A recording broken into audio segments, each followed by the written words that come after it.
masyadong kakabahan, ha? Cool ka lang, okay? Ikaw ang kinakabahan, hindi ako.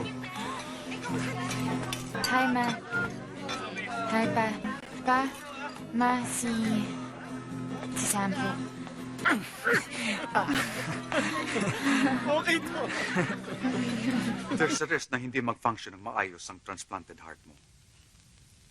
The next attack will most likely be fatal.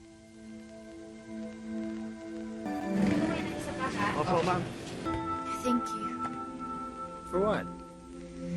for making me live again. I love you, Sam.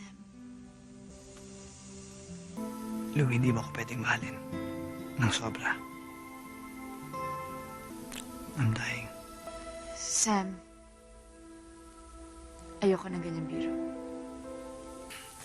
May sakit ako sa puso. Unti-unting nasasira yung heart muscles ko. How dare you walk into my life and make me believe I could be happy again? How dare you lie to me? Para wala kayo dalawa ni Joey. Hindi ko ginusto saktan ka. Hindi ko ginustong mahalin ka. Hiningi ako sa Diyos. Yun ay kung di niya kayang ibigay sa akin ang buhay ko, ako makakilala ng isang taong mamahalin ko naman sige pa sa sarili ko. Nakilala kita. And worse, I fell in love with you. So much. Natakot